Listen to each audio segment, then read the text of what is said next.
Falando da pele, o que que é a pele? A pele, né? Essa imagem maravilhosa aqui consegue representar pra gente muito bem o que que é a pele.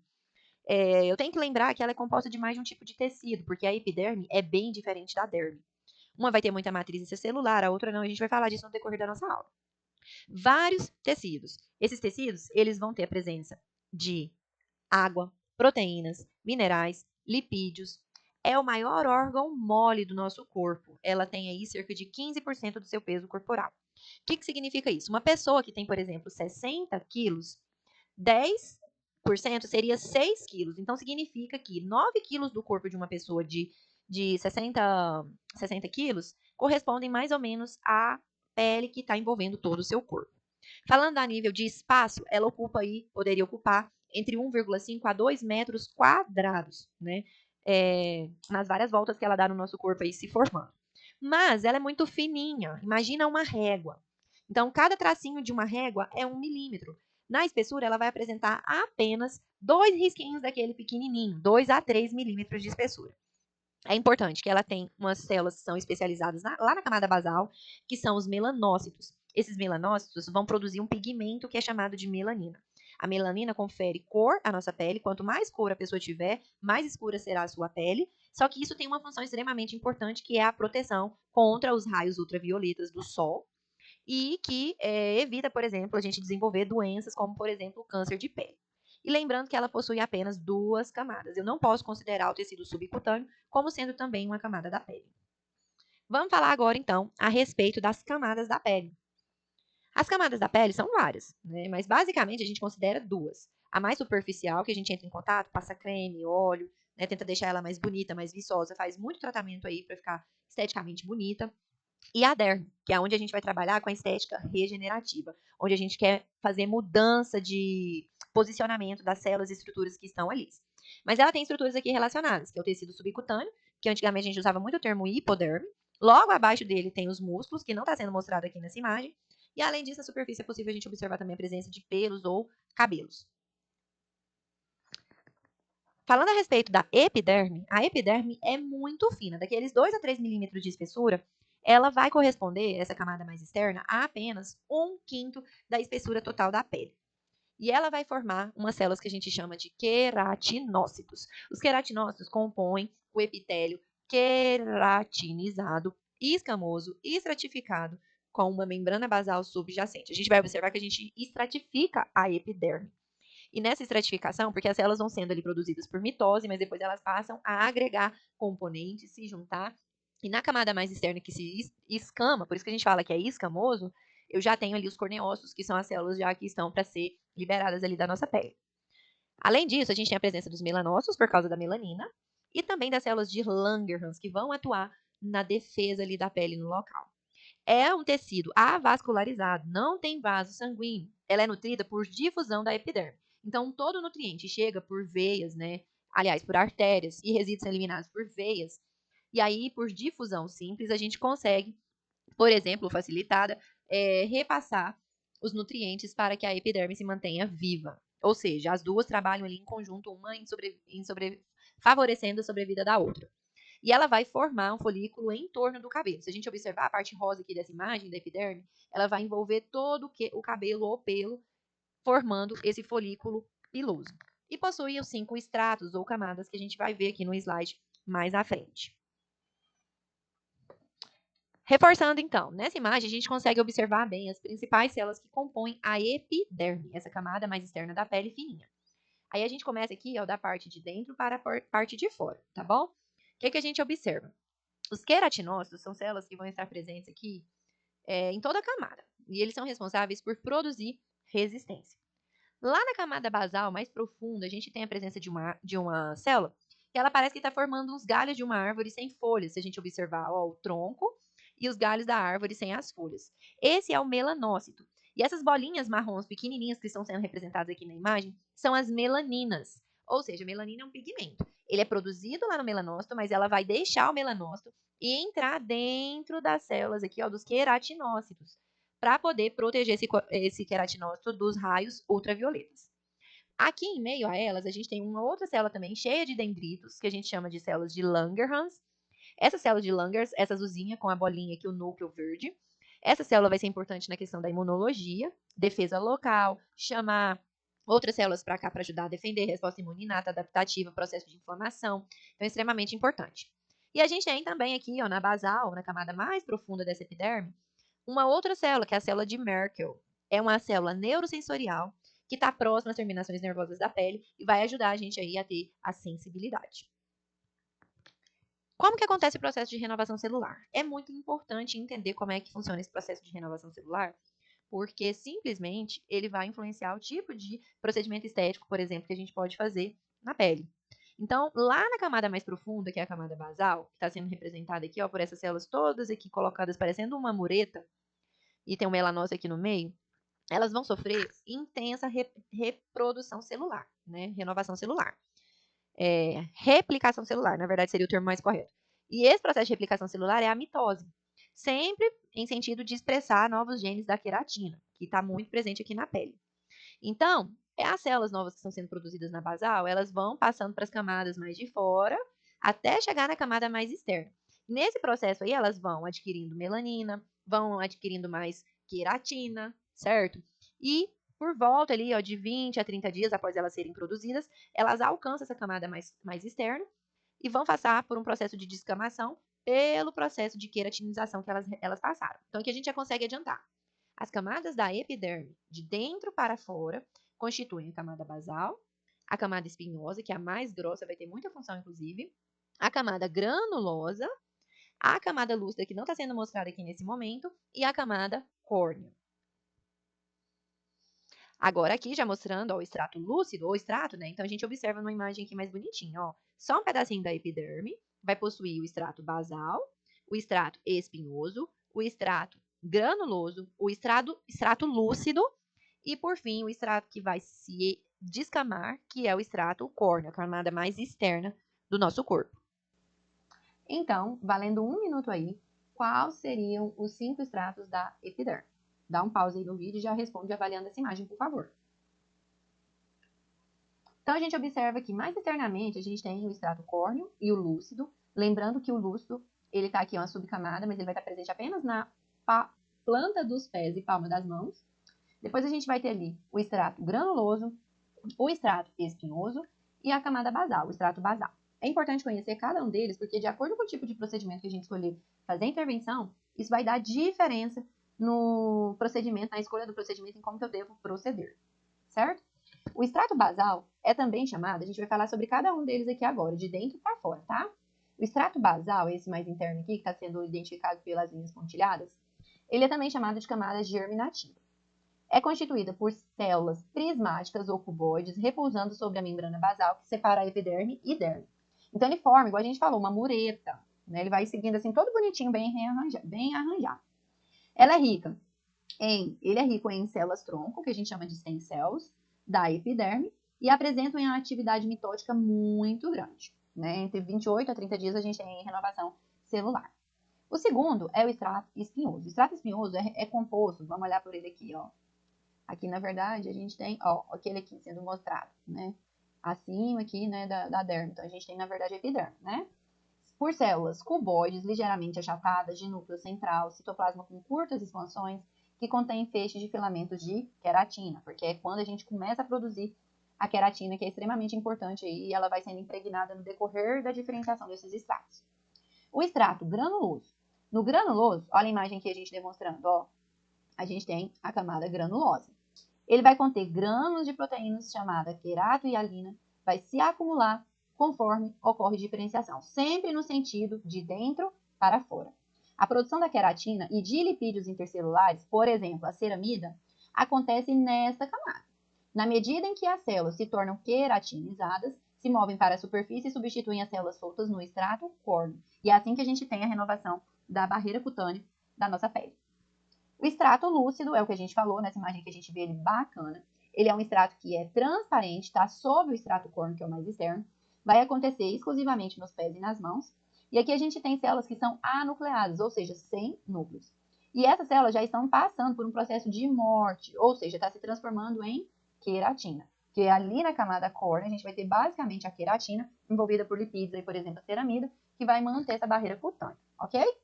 Então, olha só, até aqui a gente viu a pele novinha, né, mais aqui interna, para ela chegar até a camada mais velha, que precisa ser renovada. Então, a gente viu aqui todas as estruturas, ó. A derme rosa, que não vai ser estudada agora, mas a gente tem aqui as terminações, a célula de Merkel, os melanócitos, todas as camadas aqui, os queratinócitos no extrato basal, que depois passa ali para o extrato espinhoso, onde a gente chama mesmo eles de queratinócitos. Aí eles vão sofrer essa pigmentação e também o processo de produção de queratina, que é o extrato granuloso, o lúcido, que vai ser o transparente, e enfim a gente chega ali no extrato córneo, que nada mais são do que células mortas preenchidas com queratina, que vai estar descamando. Essa parte vermelha toda aqui, ó, ela vai ser responsável por representar esse extrato córneo. Então, é basicamente constituída por células achatadas, mortas, sem núcleo. O citoplasma dessas células apresenta-se repleto de queratina. Essa queratina é extremamente importante, porque ela ajuda a gente a proteger. Então, vamos ver a imagem aqui, né? A gente olha ela assim, parece às vezes ela tá tão bacana. Quando a gente põe a lupa ali para avaliar, a gente observa que tem algumas alterações que são passíveis de correção. E essa correção geralmente envolve o tratamento dessa camada mais externa, que é o extrato córneo, e a gente chama aí de barreira cutânea da pele. Esse extrato córneo é importante, ele vai proteger contra agentes externos e manter basicamente a hidratação do nosso corpo. Ele forma, junto com outros componentes, as estruturas que estão todas ali, vão formar o que a gente chama também de manto hidrolipídico, que nada mais são as células queratinadas, né, os corneócitos, e substâncias que as unem, por exemplo, a ceramida, colesteróis, ácidos graxos. Então, quando a gente vai fazer, por exemplo, algum procedimento, é extremamente importante entender essa estrutura, tá bom? Olha aqui, mostrando para vocês, ó. Essa barreira cutânea da pele é importante, porque ela vai ajudar a gente a proteger tanto a água que vem de forma endógena, quando a gente faz a ingestão e ela vai passar pelo processo de evaporação, ou de forma exógena, por exemplo, quando a gente, dependendo do tipo de hidratação que a gente escolher promover nessa pele, certo? O cosmético hidratante, né, ele deve melhorar esse teor hídrico que está na pele. Então, quando a gente fala de hidratar, a gente quer dizer que a gente vai melhorar a concentração de água naquela pele para deixar ela mais bem cuidada. Existem 3 formas para a gente poder promover isso na barreira cutânea, que é o extrato córneo, certo? Eu posso fazer um processo de emoliência, que eu vou usar uma substância que ela tem uma ação que a gente diz que é oclusiva, porque ela vai tampar ali, igual uma tampa de uma panela, para formar uma película e impedir que a gente, por exemplo, elimine essa água aí no processo de suor, de evaporação.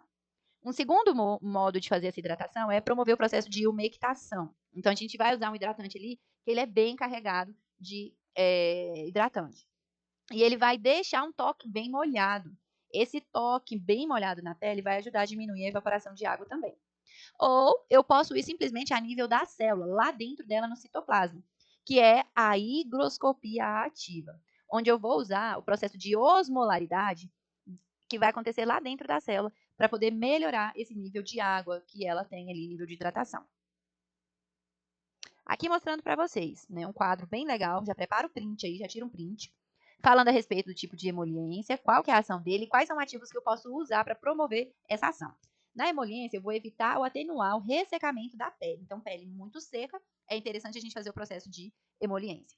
Eu posso usar silicone, óleos vegetais, vitamina E, vitamina A, aloe vera, algas. Já quando eu quero promover um processo de umectação, eu tenho a ação de absorver a água e manter a pele irrigada, igual um campo de agricultura de arroz. Vocês sabem que o arroz é cultivado em solo que está encharcado, né? Então, isso aí é umectação. Aqui eu já posso usar glicerina, sorbitol, propileno glicol, alantoína, a gluconolactona, o ácido lático, a papaya, a ureia, algas, o hidroviton. E na hidratação ativa, que é a higroscopia ativa, eu vou querer repor a água de maneira ativa a nível intracelular. Eu vou querer pegar a água e jogar dentro da célula, literalmente. Então, eu posso usar o PCNNA, hidroviton, aminoácidos, ácido hialurônico, hialuronato de sódio, ácido lático, alfa-hidroxiácidos, algas, alantoína, amalva, ureia, aloe vera, água quensense, aquaporine, aquafiline, são todos componentes que vão permitir fazer essas ações. E a respeito de demaquilante, pessoal, aí a galera que gosta de usar muita maquiagem, a gente sabe que no mundo corrido, às vezes, a pessoa acaba sendo negligente com a limpeza da pele, remoção dessa maquiagem no decorrer do dia. Então, é importante, pensando nessa barreira cutânea, que é o extrato córneo da nossa pele, promover uma escolha ideal do demaquilante que você vai fazer. Nesse sentido, não é legal a gente ficar friccionando a pele, porque isso vai agredir a pele, machucar ela, causar processo inflamatório e pode atrapalhar, por exemplo, um procedimento estético que esteja sendo realizado naquele momento. Então, o demaquilante bifásico é o mais indicado nesse caso, tá bom? Aqui eu pus algumas opções aqui para vocês, uns eu gosto mais, outras eu gosto menos, mas agora no momento eu não vou focar nisso não. O que você tem que entender?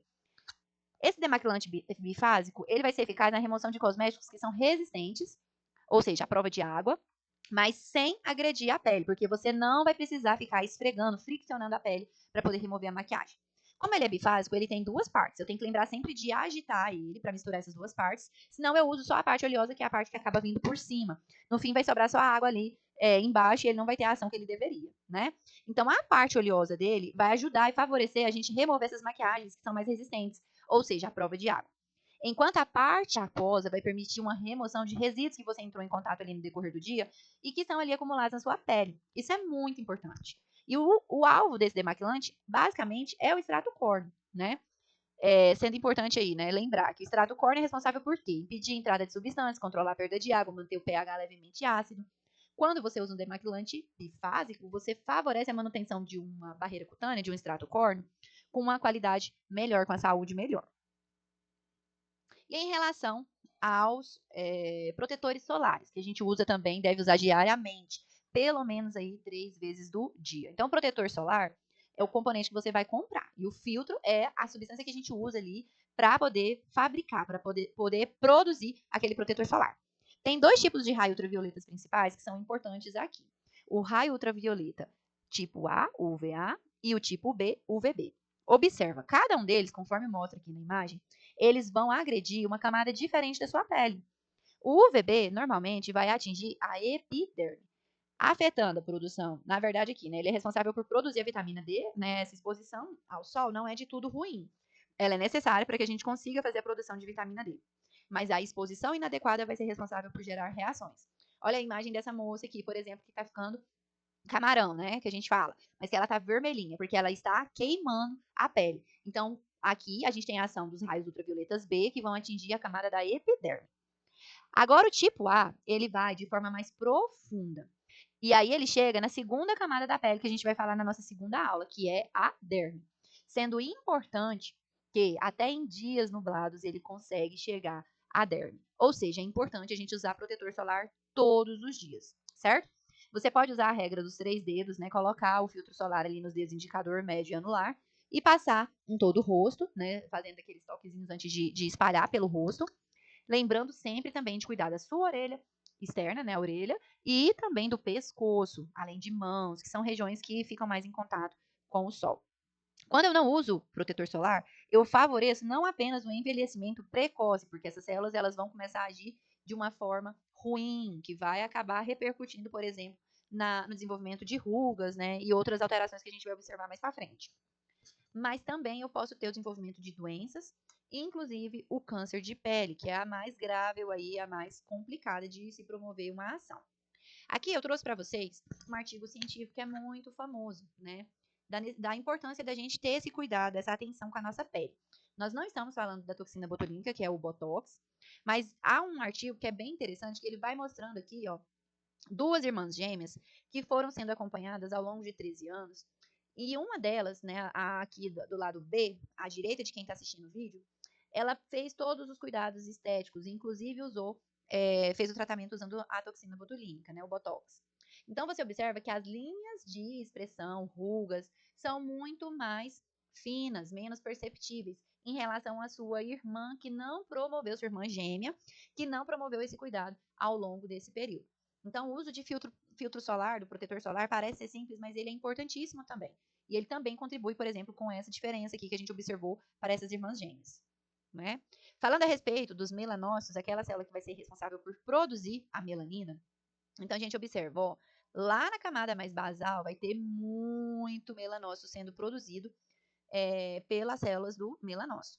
Mas essa melanina não vai ficar nos melanócitos, ela vai se desprender, sair e ir para os queratinócitos, porque a intenção dela é envolver o núcleo e a partir disso aí proteger o núcleo da exposição solar.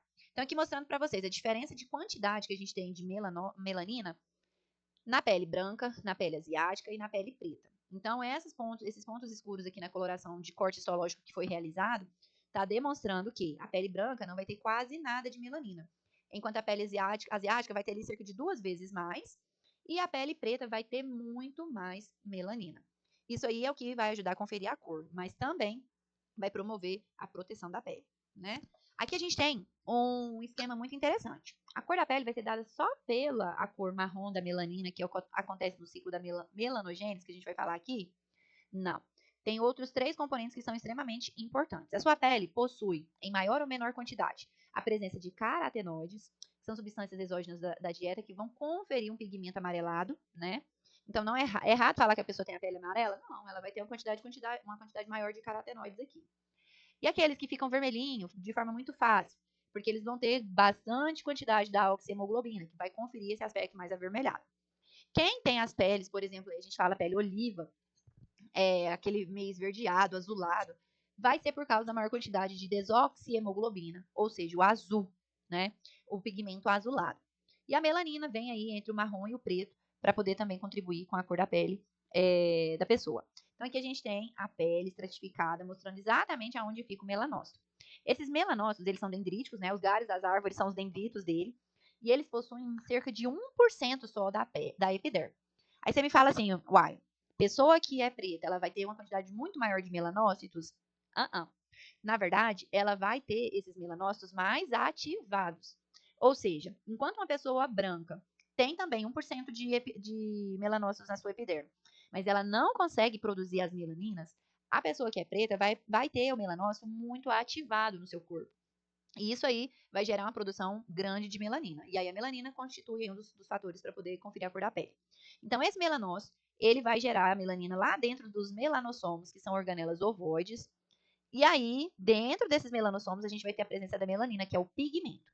Esse pigmento é produzido a partir de um aminoácido, que é a tirosina, que vai usar a tirosinase na enzima, vai usar a dopa, que vai formar, então, a melanina. Essa melanina, então, é transportada via esses dendritos, são esses dedinhos que ele possui, parece uma mãozinha também, para os queratinócitos, que são as outras células que estão presentes ali na epiderme, onde se localiza de forma perinuclear. Ou seja, a melanina ela vai formar uma espécie de um chapéuzinho em torno do núcleo, promovendo a proteção dele. Assim, a gente observa que pessoa preta tem uma resistência muito maior à exposição solar do que uma pessoa branca. Então, aqui mostrando para vocês.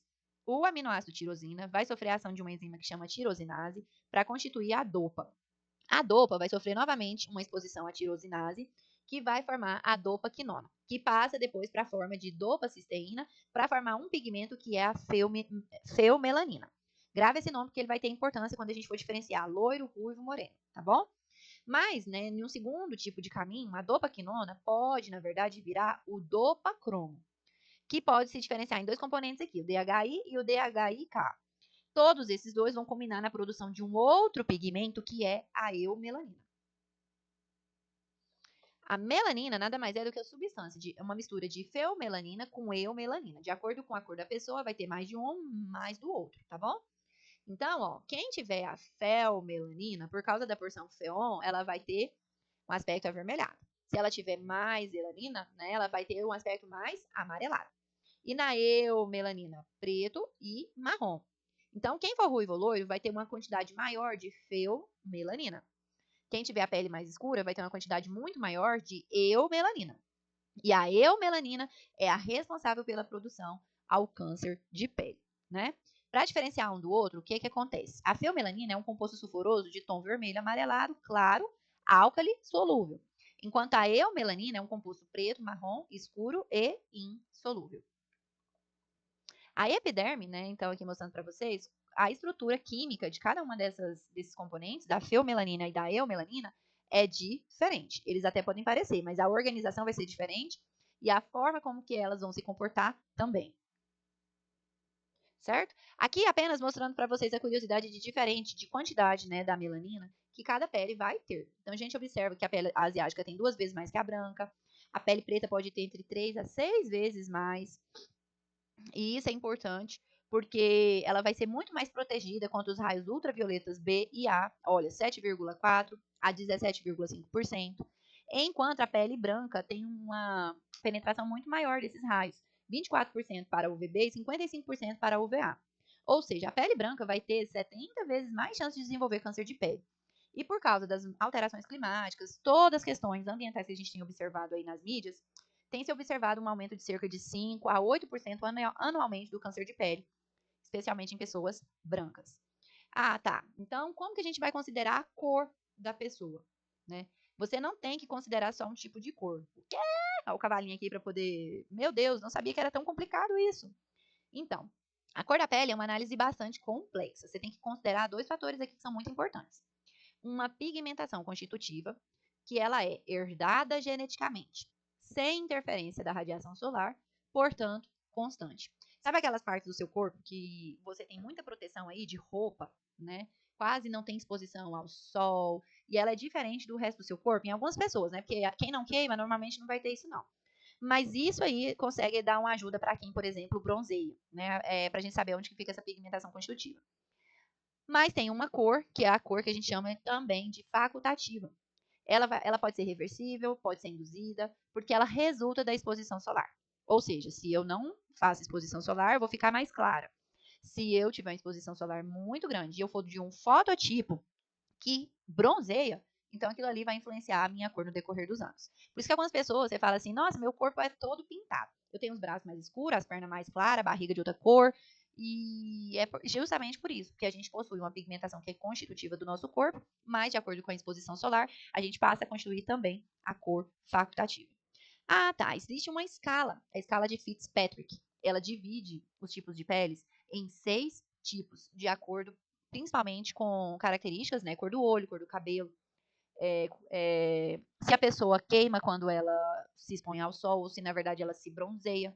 Mas esse vai ser o assunto que a gente vai dar continuidade na nossa próxima aula. Eu espero que você tenha prestado atenção nessa aula, feito as suas anotações relacionado com o que é importante aí, por exemplo, para quem quer atuar na área da estética.